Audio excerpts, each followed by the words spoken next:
31/12/1967 record चला है। तू प्यार का सागर है। मीठे मीठे बच्चों ने गीत सुना और इसका अर्थ भी समझते हैं कि हमको भी प्यार का सागर बनना है।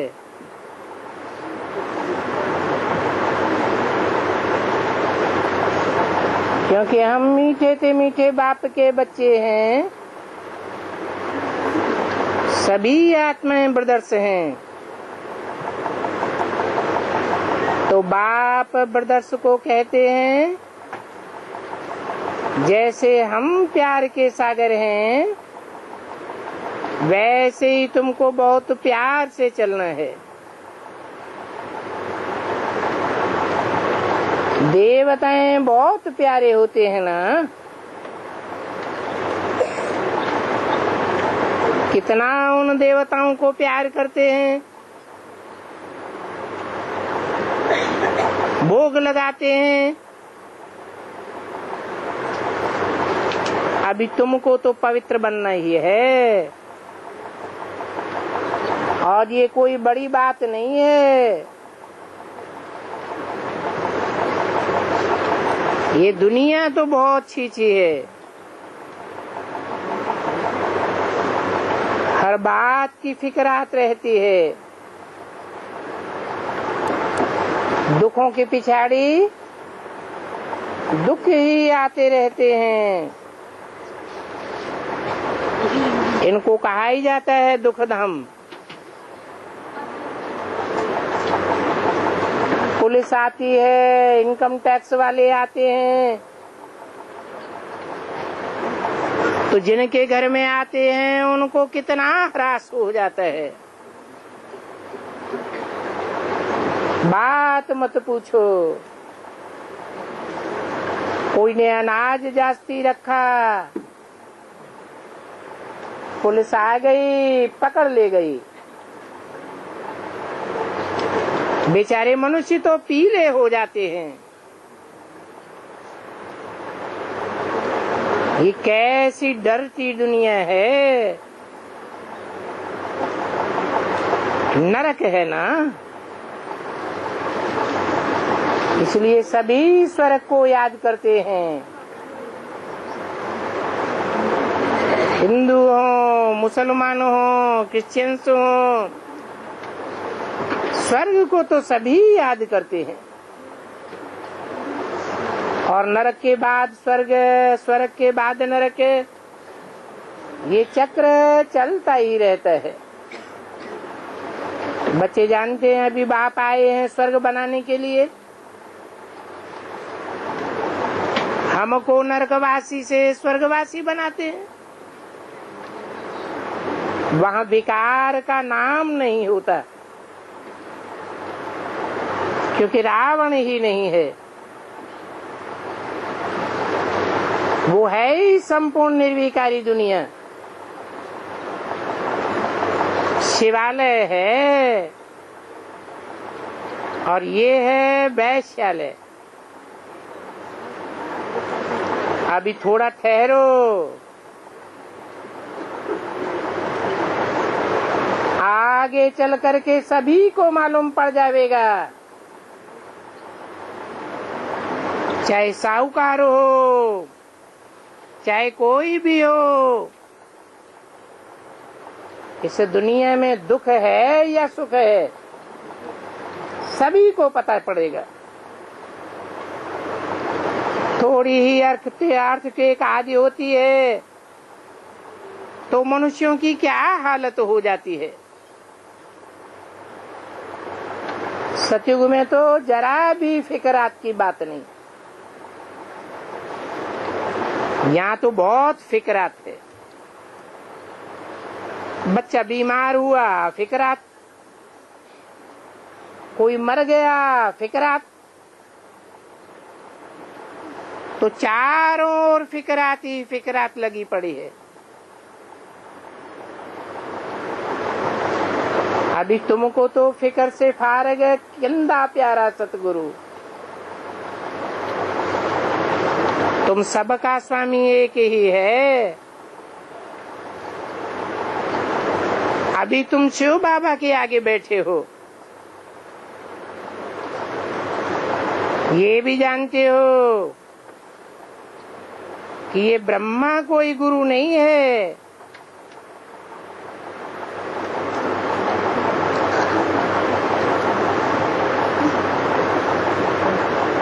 वो तो भाग्यशाली रथ ही है। बाप इस भाग्यशाली रथ द्वारा तुमको पढ़ाते हैं। वो ज्ञान का सागर है। तुमको भी उनसे सारी नॉलेज मिलती है। ऐसा कोई नहीं होगा जिसको तुम नहीं जानते हो। तुमको सच्चा और झूठ की परख है। परख होने के कारण तुम झूठ की ओर नहीं झुक सकते। परख नहीं होती है तो कहाँ झुकाव हो जाता है? हैं? झूठ की तरफ झुकाव हो जाता है। इन बातों को दुनिया में कोई भी नहीं जानते सिवाय तुम्हारे, क्योंकि सब हैं ही अंधे की औलाद, अंधे। पहले सच्चखंड था, अभी झूठ खंड है। ये किसी को भी पता नहीं है कि सच्चखंड और झूठ खंड किसने स्थापन किया और कब स्थापन किया। ये है अज्ञान की अंधेरी रात। बाप आकर तुमको रोशनी देते हैं। गाते भी हैं, तुम्हारी गतिमति तुम ही जानो। तो ऊंच ते ऊंच वो एक ही है, बाकी है सारी रचना।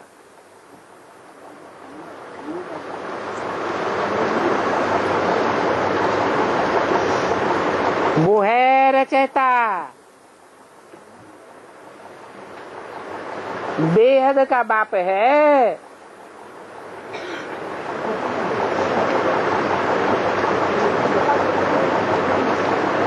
वो हद के बाप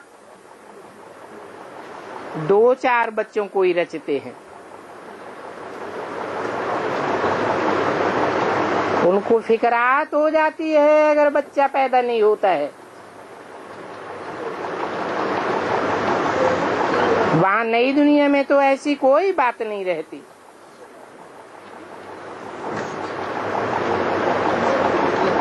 तुम वहाँ आयुष्मान धनवान बनते हो।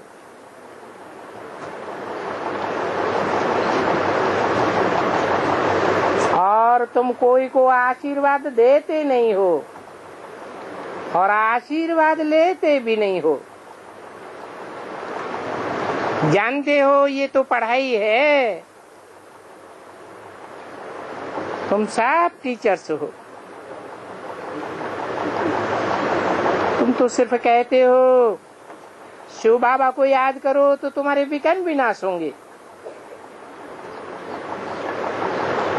ये भी टीचिंग हुई। इसको कहा जाता है सहज योग और सहज ज्ञान। आत्मा अविनाशी है और शरीर विनाशी है। बाप कहते हैं मैं भी अविनाशी हूँ। तुम मुझे बुलाते हो कि पतिकों को आकर के पावन बनाओ, इसलिए बुलाते हो। पतितों को पावन बनाने के लिए बुलाते हो।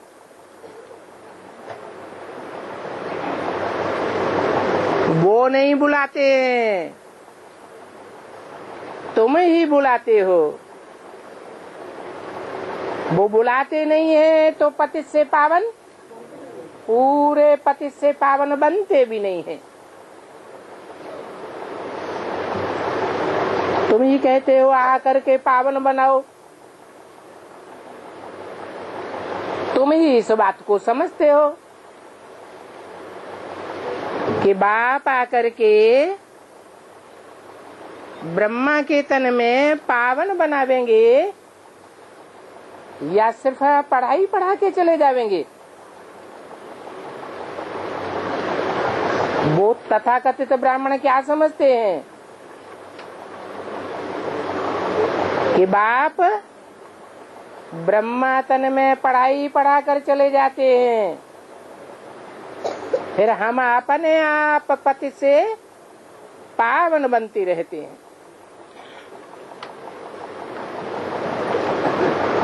आत्मा ही कहती है पतित से पावन बनूंगी।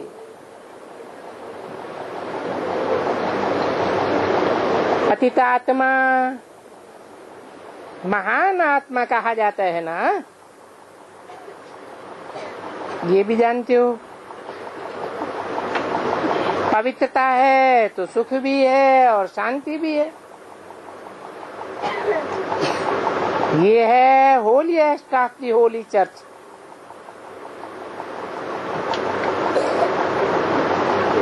क्या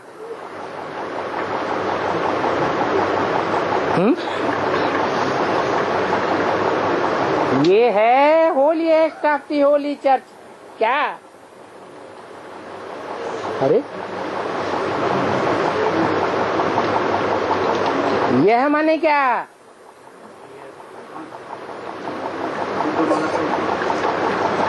ये जो मधुसूदन का मधुबन है, ये है होलीएस्ट चर्च। क्रिश्चियंस की कोई होली चर्च नहीं होती है। वो तो सिर्फ कह देते हैं।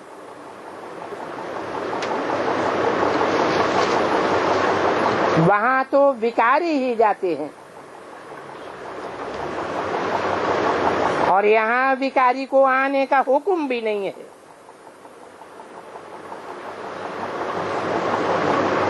इसके लिए एक कहानी भी है। इंद्र सभा में कोई ब्राह्मणी छुपा करके ले आई।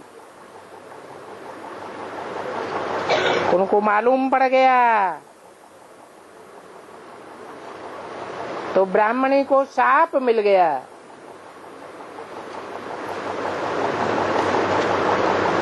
क्या श्राप मिला? जा पत्थर हो जा। भक्ति मार्ग में तो समझते हैं पत्थर की शिला।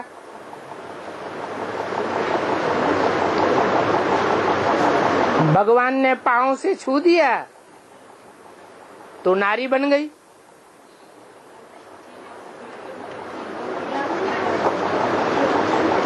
अब उस पांव की बात नहीं है, पत्थर बनने की बात नहीं है। क्या बन गई? पत्थर बुद्धि बन जाते हैं।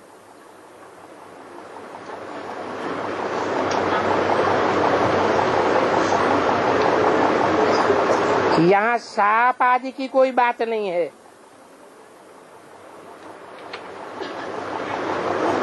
यहाँ साप की बरसात नहीं होती है। यहाँ तो ज्ञान की बरसात होती है।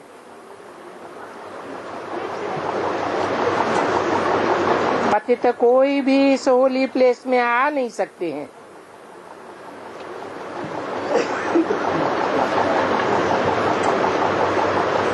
और तुम देखेंगे कि एक दिन ये भी होगा। क्या होगा?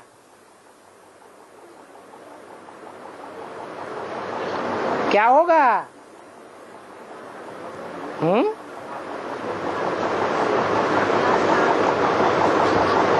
ये हाल बहुत बड़ा बन जाएगा और ये होली स्टाफ होली प्लेस हो जाएगा। तुम भी होली बनते हो। दुनियावी मनुष्य तो समझते हैं बगैर षष्ठी कैसे चलेगी, ये कैसे हो सकता है। उनको अपने बिख पीने की ही लालच लगी रहती है। देवताओं के आगे कहते भी हैं, आप सर्वगुण संपन्न 16 कला संपूर्ण, हम पापी और नीचे हैं। तो समझना चाहिए ना कि स्वर्ग है होली स्टाफ होली, वो ही फिर 84 जन्म लेते हैं, अनहोली एस्ट बनते हैं।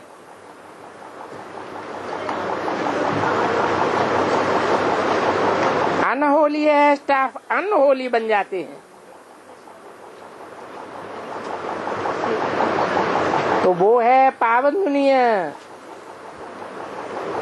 और ये है पतित दुनिया। बहुत ही छी दुनिया है।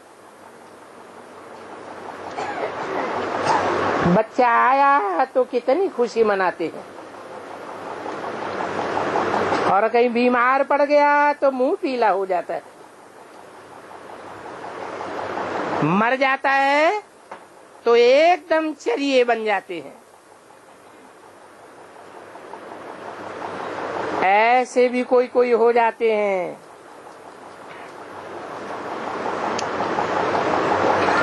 तो देखो, ऐसे मोह के कीड़ों को भी ले आते हैं।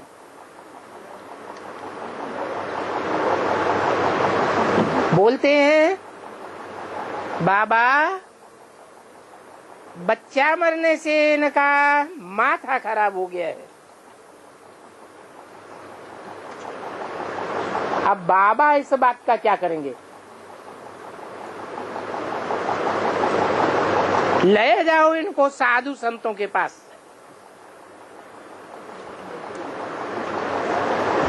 बाबा तो कहते ही हैं ये दुख धाम है, दुख की दुनिया है। अभी बाप सुख धाम ले जाते हैं तो श्रीमत पर चलना चाहिए ना। और लक्षण भी बहुत अच्छे होने चाहिए। अब जो करेगा सो पावेगा।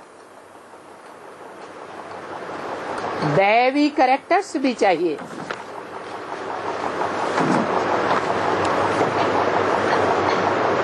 स्कूल में रजिस्टर में कैरेक्टर भी लिखते हैं। 31/12/67 की वाणी का दूसरा पेज। कोई तो ऐसे होते हैं जो बाहर में ही धक्के खाते रहते हैं, पढ़ाई पढ़ते ही नहीं, माँ बाप का नाक में दम कर देते हैं। अभी बाप शांति धाम सुख धाम ले जाते हैं। उनको कहा जाता है टावर ऑफ साइलेंस, अर्थात साइलेंस की ऊंचाई। जिस साइलेंस में आत्मा निवास करती है तो वो है टावर ऑफ साइलेंस। और सूक्ष्म वतन है मूवी, जिसका तुम सिर्फ साक्षात्कार करते हो। साक्षात्कार जैसे स्वप्न है कुछ भी नहीं। ये सब बच्चों को साक्षात्कार हुआ है।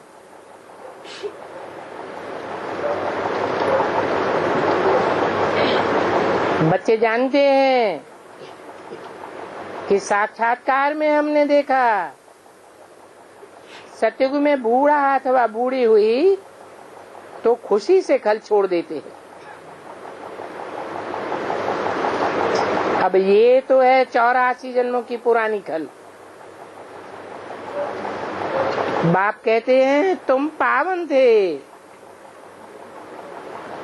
अभी पतित बने हो। अभी बाप आए हैं तुमको पावन बनाने, और तुमने ही मुझे बुलाया है ना। जीवात्मा ही पतित बनती है, फिर जीवात्मा ही पावन बनेगी। तुम ये देवी देवता घराने के थे, अभी आसुरी घराने के बने हो। तुम जानते हो आसुरी घराना और ईश्वरीय घराना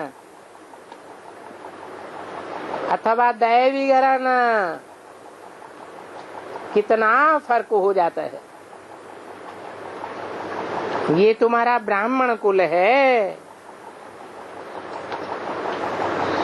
घराना डिनास्टी को कहा जाता है।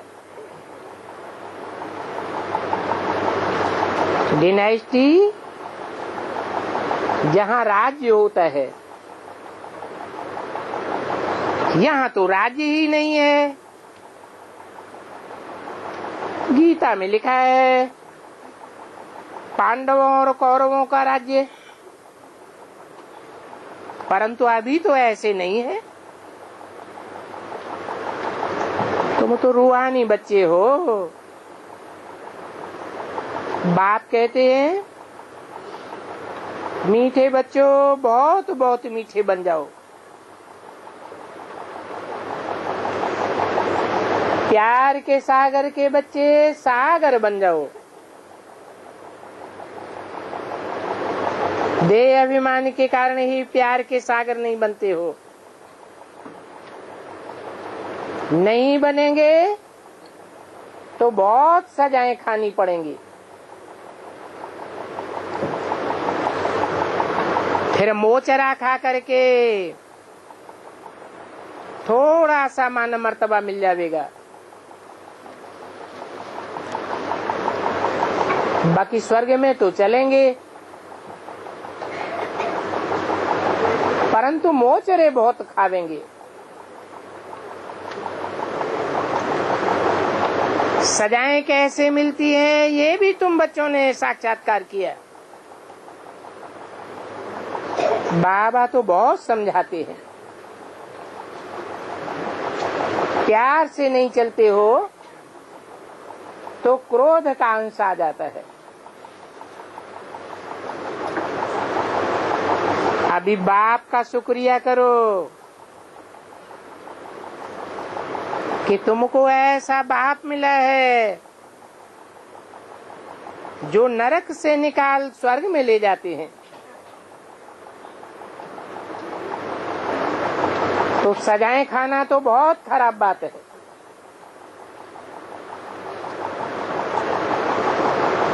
बाबा के साथ ट्रिब्यूनल बैठती है।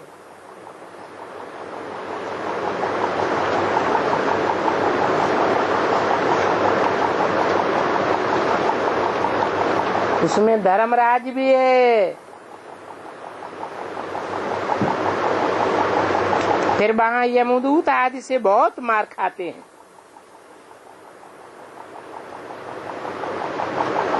तुमने साक्षात्कार में देखा है कितनी सजाएं खाते थे। कहते थे बाबा मुफ्त में इनको इतनी सजाएं मिलती हैं। तो बाबा ने कहा इनके एवजे में इनके थोड़े पाप कट जाएंगे।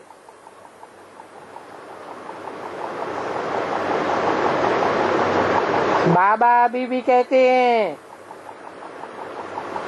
पिछाड़ी में बहुत त्राही त्राही करना पड़ेगा।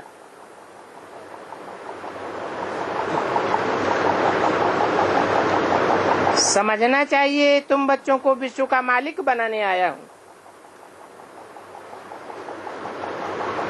सतयुग तो है ही प्यार की राजधानी। वहाँ प्यार के सिवाय और कुछ भी नहीं है।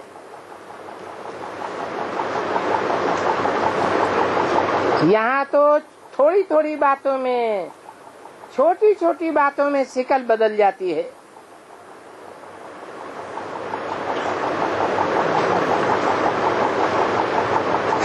वहाँ पर तो कितना रॉयल्टी से रहते हैं। बाप कहते हैं मैं पतित दुनिया में आया हूँ, मुझे तुम पतित दुनिया में निमंत्रण देते हो, पावन दुनिया में तो बुलाते ही नहीं हो।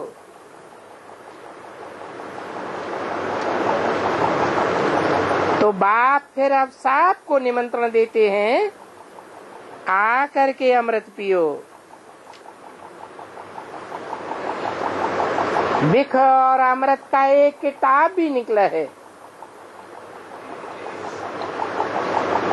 परंतु कोई ने भी समाचार नहीं दिया कि उस किताब में क्या लिखा है।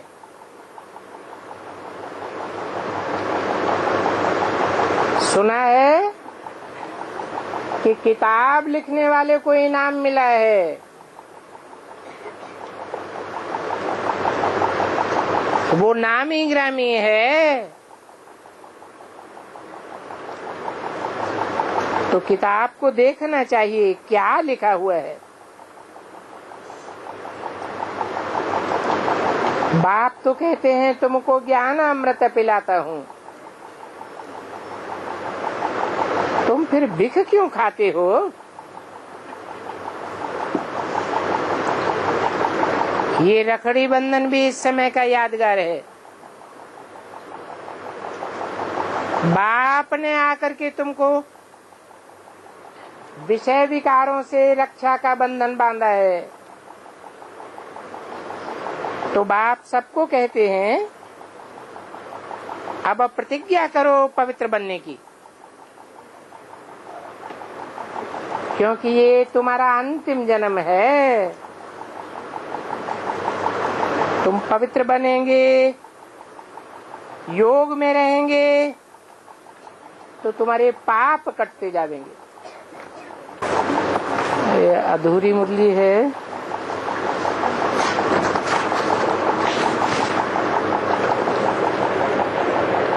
अगला प्रातः क्लास है 25/2/68।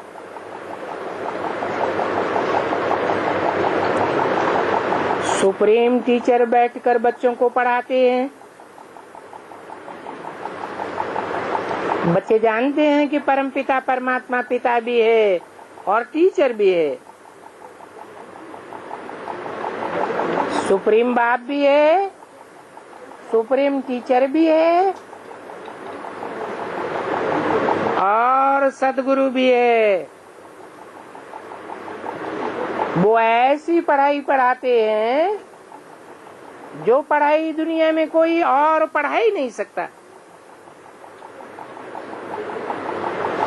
तुम कहते भी हो कि शिव बाबा हमको पढ़ाते हैं। देखो देखो देखो, और बाबा कोई एक का नहीं है।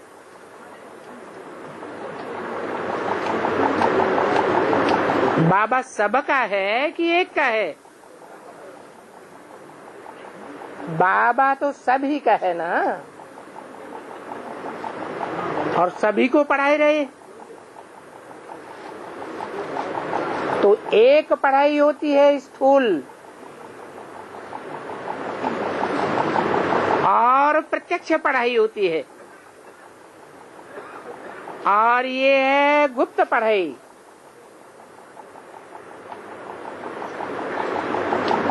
क्या पढ़ाई है?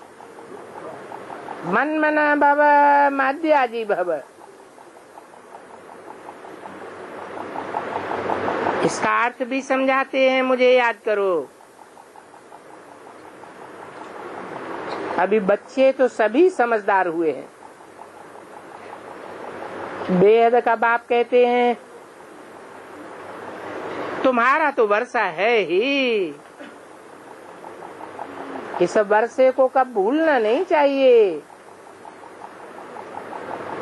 बाप आत्माओं से ही बात करते हैं, देह अभिमानियों से बात नहीं करते हैं। अभी तुम जीवात्माएं हो और बेहद का बाप भी निराकार है। तुम जानते हो इस तन द्वारा हमको पढ़ाई रहे हैं, और कोई के लिए तो ऐसे नहीं कहेंगे। स्कूल में टीचर पढ़ाते हैं तो कहेंगे लौकिक टीचर लौकिक बच्चों को पढ़ाते हैं। ये तो पारलौकिक बाप है, तो पारलौकिक टीचर ही है जो पारलौकिक बच्चों को पढ़ाते हैं। पारलौकिक माने सतयुग, त्रेता, द्वापर, कलयुग, इन चारों युगों को लौकिक कहेंगे या पारलौकिक कहेंगे? और इनके पार क्या है?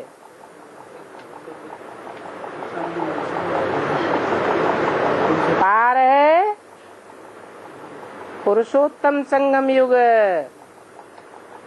जिसमें तुम बच्चे पुरुषोत्तम बनते हो।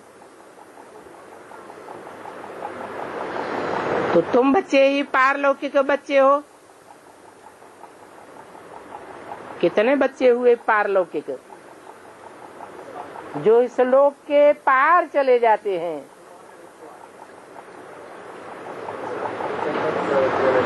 पढ़ाई भी तुम ही पढ़ते हो ईश्वरीय,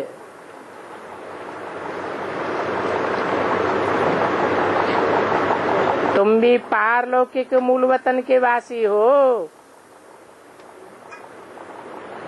और बाप भी पारलोक में रहते हैं। बाप कहते हैं मैं शांति धाम का निवासी हूँ और तुम भी वहाँ के निवासी हो। हम दोनों एक ही धाम के निवासी हैं।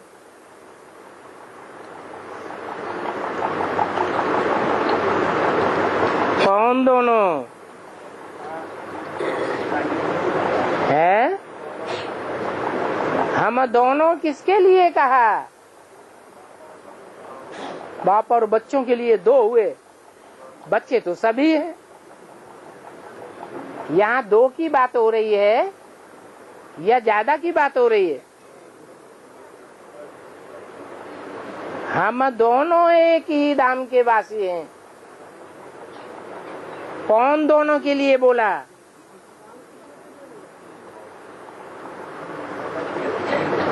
जिनका नाम साथ साथ लिया जाता है। किसका लिया जाता है? ये बोलने वाला कौन है?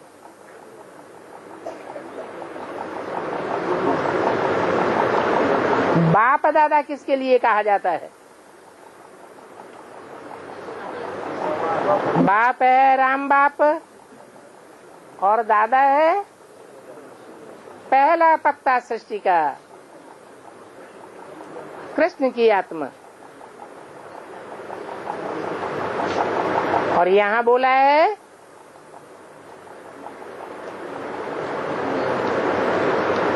मैं भी शांति धाम का वासी हूँ,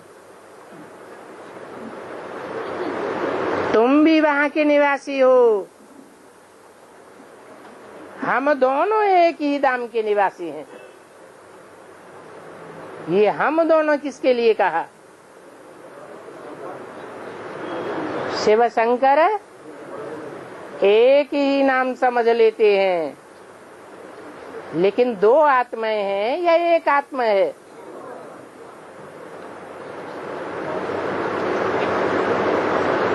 ये किस समय की बात है?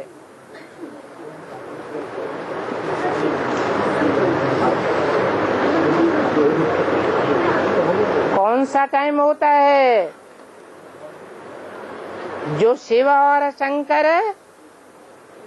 एक ही धाम के वासी बन जाते हैं? जब आत्मा संपन्न बनती है तो जो बाप का धाम वही बच्चे का धाम हो जाता है।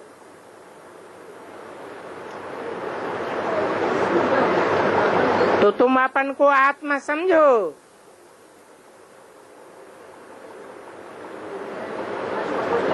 और हम भी परमात्मा हैं।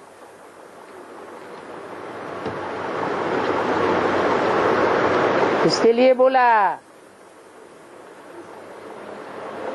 हम किसको कहा जाता है? मैं किसको कहा जाता है?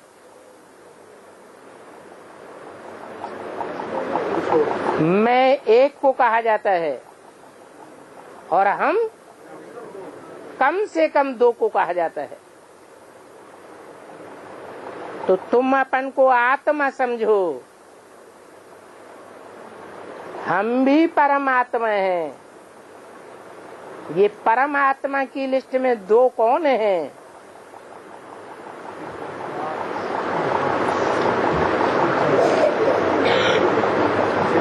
आत्माओं के बीच में जो परम पार्टधारी है उसका नाम क्या है? आत्माओं के बीच में शिव आत्मा है या नहीं है? तुरीय आत्मा है, और सब आत्माओं को तुरीय नहीं कहेंगे, है तो आत्मा।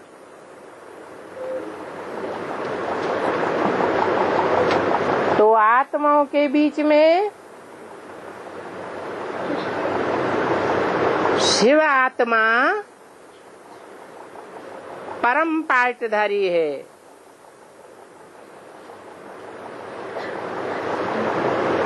और जो जन्म मरण के चक्र में आने वाली आत्माएं हैं, उन आत्माओं के बीच में परम पार्टधारी, हीरो पार्टधारी कौन है? जो हीरो पार्टधारी है वो भी परमात्मा है, परंतु शिव के मुकाबले परम है या छोटी है? इसलिए कहा जाता है परम पिता परमात्मा। ऐसे कभी नहीं कहेंगे परमात्मा परम पिता। क्यों नहीं कहेंगे? कि जो बड़ा काम करने वाला है, बड़ा है, वो पहले होना चाहिए। जैसे शिव बड़ा है, शंकर छोटा है। शिव का बच्चा है। जैसे कृष्ण राम नहीं कहते हैं, क्या कहते हैं? राम कृष्ण कहते हैं। दुनिया में भी बाप का नाम लेते हैं, फिर बाद में लगाते हैं एंड सन्स कंपनी।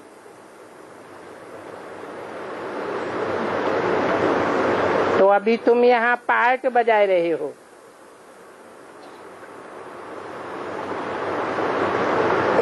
और पार्ट बजाते बजाते तुम पतित हो गए हो। मैं भी इस दुनिया में आकर के पार्ट बजाता हूँ। कौन बोला है? शिव सुप्रीम सोल, कि मैं भी इस दुनिया में आकर के पार्ट बजाता हूँ। तो तुम्हारे में और मेरे में अंतर क्या है? तुम कर्मेंद्रियों से पार्ट बजाते बजाते पतित बन जाते हो।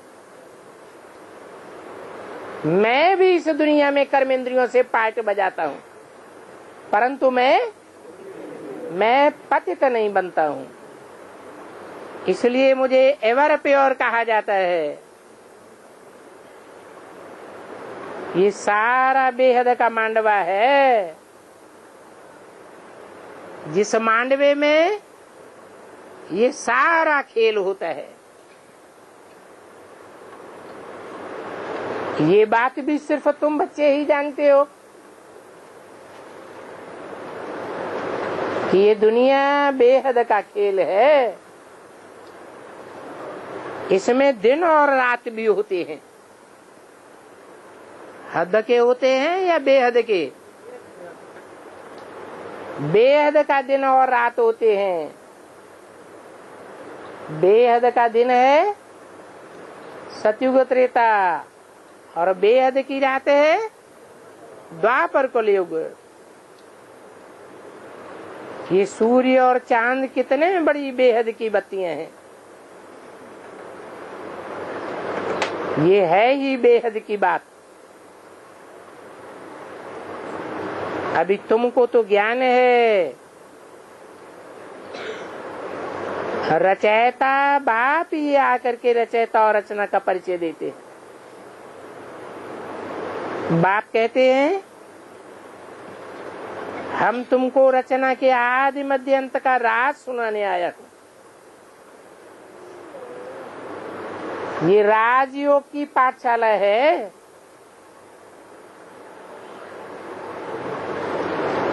और पढ़ाने वाला अभोक्ता है।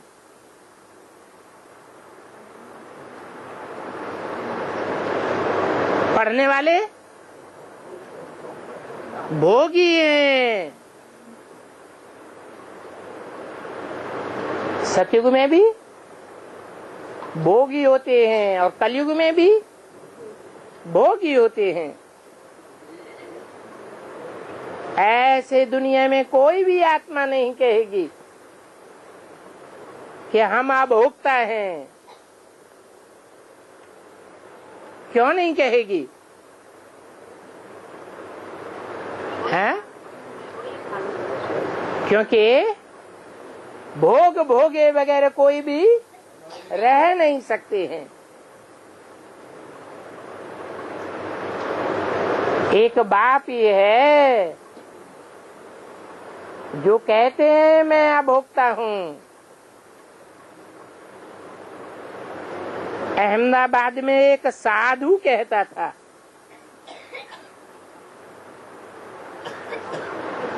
परंतु उसकी ठगी पकड़ी गई।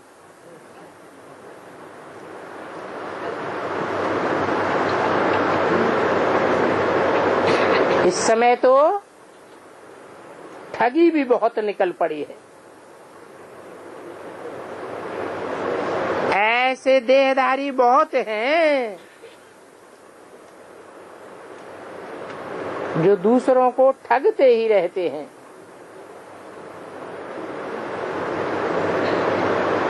मैं तो देहधारी नहीं हूं।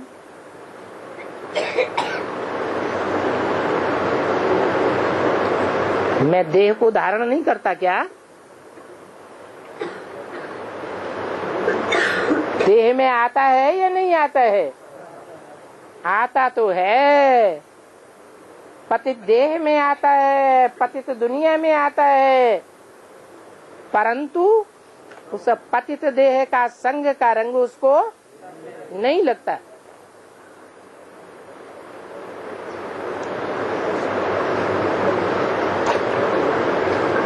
और तुम ये भी जानते हो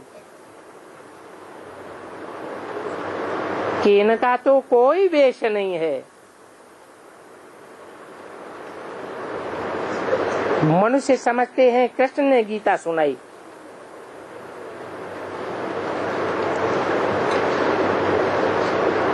तो आजकल की दुनिया में कितने कृष्ण बन गए हैं।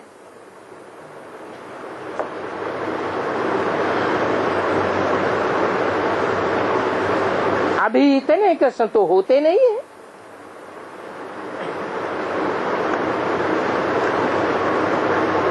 कहाँ की बात बताई? सिर्फ बाहर की दुनिया की बात बताई या ब्राह्मणों की संगम युग दुनिया में भी ये शूटिंग होती है? ब्राह्मणों की दुनिया में भी ढेर के ढेर निकल पड़ते हैं जो अपन को कहते हैं मैं कृष्ण हूँ।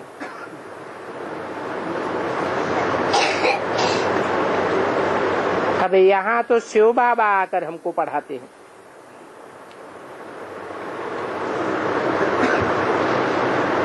और शिव बाबा आकर के आत्माओं को सुनाते हैं।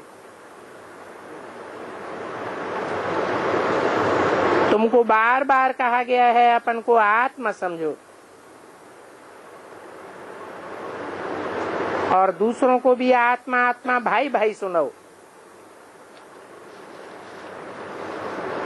बाबा की नॉलेज हम आत्माओं को सुनाते हैं, भाइयों को सुनाते हैं। मेल हो अथवा फीमेल हो, दोनों भाई भाई है। आत्मिक रूप में ब्रदर्स है ना। इसलिए बाप कहते हैं तुम मेल भाई भाई हो, इसलिए तुम अब मेल होने के कारण मेरे वर्षे के अधिकारी हो। वर्षा मेल को मिलता है बाप का या फीमेल बच्ची को भी मिलता है? दुनिया में क्या होता रहा अभी तक है? मेल को ही वर्षा मिलता था।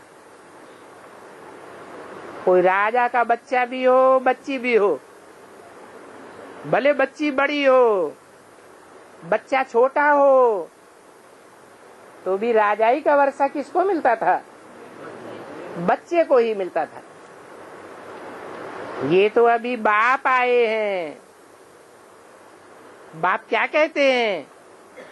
तुम सब आत्मा आत्मा भाई भाई हो।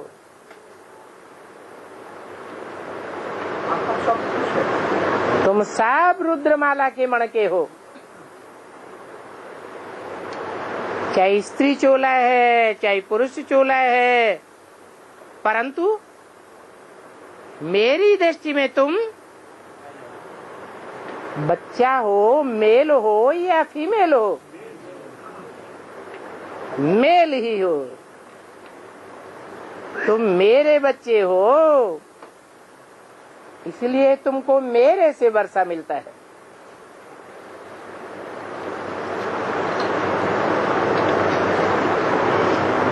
वैसे फीमेल को वर्षा नहीं मिलता है,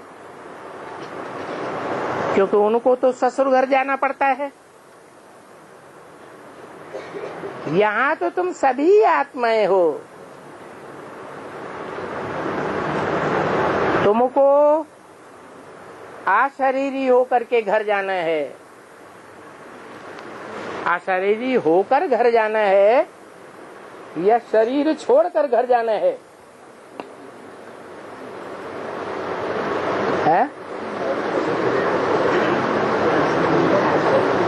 जो यहाँ शरीर छोड़ देंगे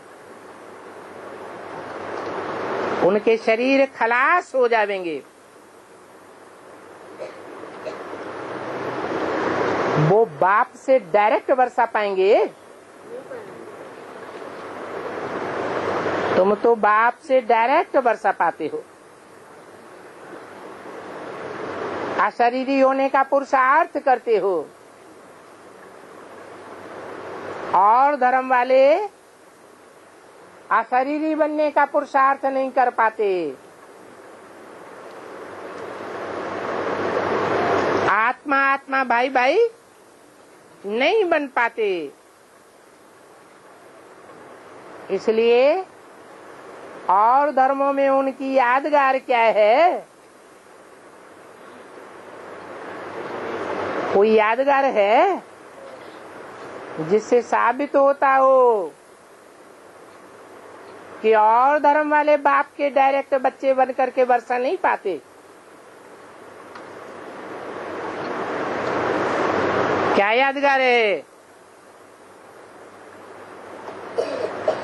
और धर्मों में जब मरते हैं तो देह अभिमानी की मिट्टी में दबाए जाते हैं, और तुम देह अभिमानी की मिट्टी में नहीं दबाए जाते हो। क्या होता है? तुम्हारा तो देह अभिमान जलाया जाता है,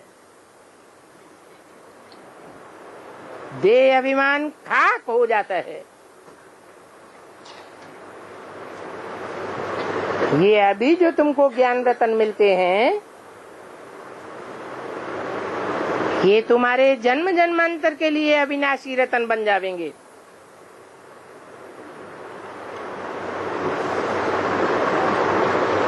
आत्मा ही ज्ञान का सागर बनती है, आत्मा ही सब कुछ करती है। परंतु मनुष्यों को देह अभिमान होने के कारण देह ही अभिमानी बनते ही नहीं है। अभी तुमको तो देह ही अभिमानी बन करके एक बाप को याद करना है।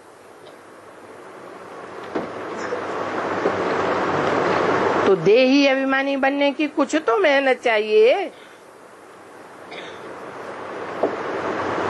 दुनिया में लौकिक गुरु को कितना याद करते हैं,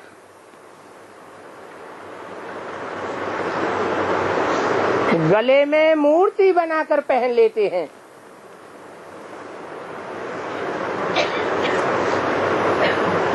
अभी कहाँ शिव का चित्र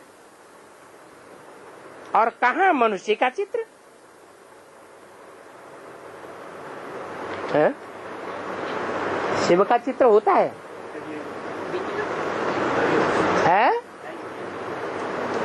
नहीं होता है।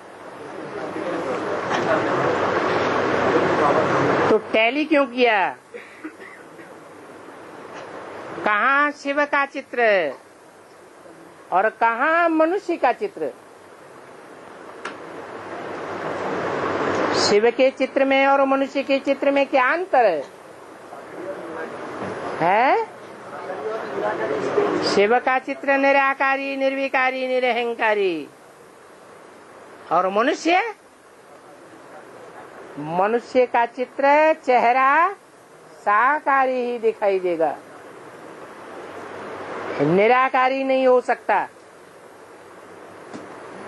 दिन रात का फर्क हो जाता है। वो गुरु का फोटो पहन लेते हैं। अगर पत्नी गुरु का फोटो पहन लेती है तो पति को अच्छा नहीं लगता है। किसने दूसरे का फोटो क्यों पहन लिया? हाँ, शिव का पहनेंगे तो सबको अच्छा लगेगा, क्योंकि वो शिव तो परमपिता परमात्मा है ना, उनका चित्र तो होना चाहिए।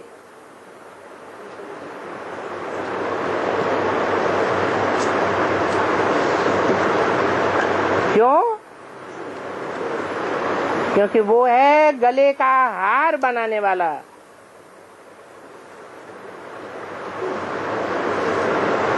कौन सा चित्र है?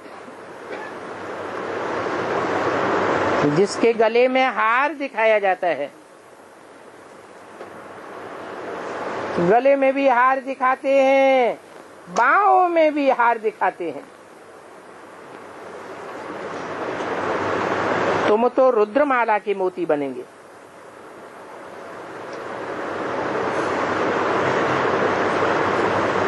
यूं तो सारी दुनिया रुद्रमाला भी है, और प्रजापिता ब्रह्मा की भी माला है।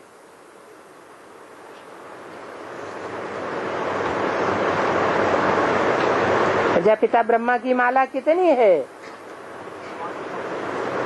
500-700 करोड़ जो भी है वो भी प्रजापिता ब्रह्मा की माला है।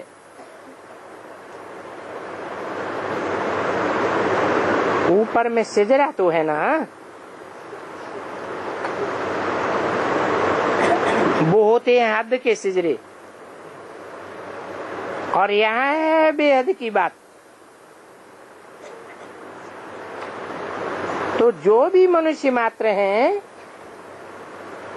सभी की माला है। आत्मा कितनी छोटी सी छोटी बिंदी है, बिल्कुल छोटी बिंदी। ऐसे ऐसे बिंदी देते जाओ तो अनगिनत बिंदियां हो जाएंगी। इतने बिंदियां हो जाएंगी कि गिनती करते करते ही तुम थक जाओगे।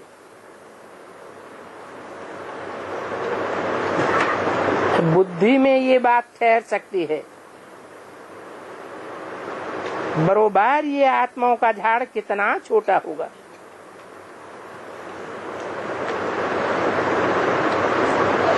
ब्रह्म की बहुत थोड़ी जगह में रहते हैं।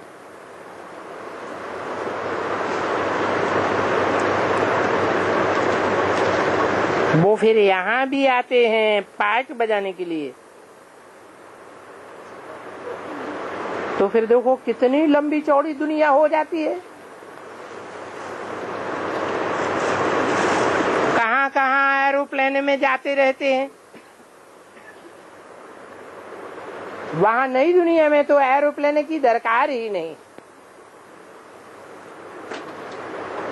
ये आत्माओं का छोटा सा झाड़ है,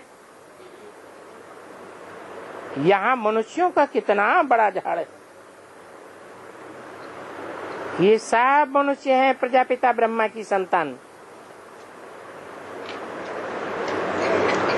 जिनको कोई धर्म वाले एडम कहते हैं, कोई धर्म वाले आदम कहते हैं,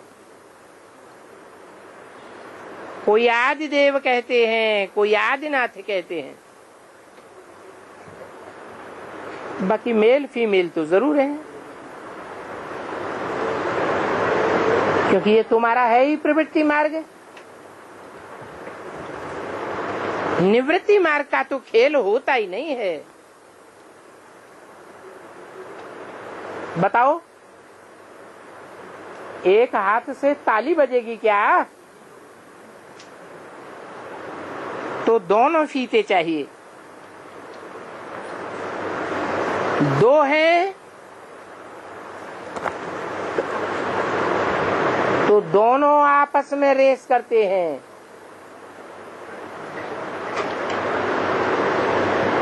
दूसरा फीता साथ नहीं देता है तो ढीले पड़ जाते हैं। परंतु एक के कारण ठहर थोड़े ही जाना चाहिए।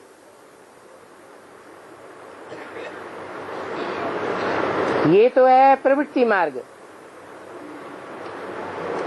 पहले पहले प्रवृत्ति मार्ग, फिर होता है अपवित्र मार्ग।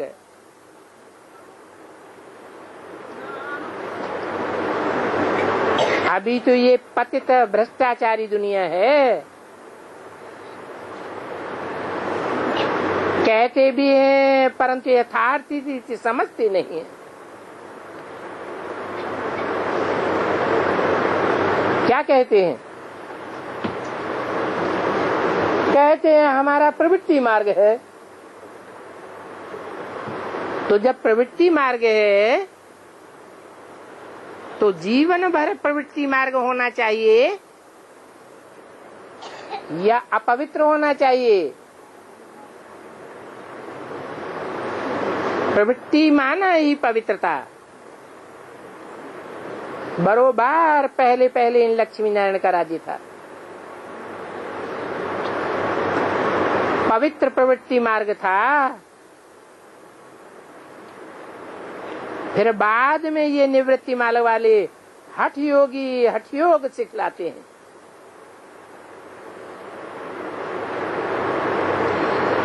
उन हठ योग से तो कोई की भी गति सदगति नहीं हो सकती। बजाय गति और सदगति होने के गिरते ही जाते हैं। ओम शांति।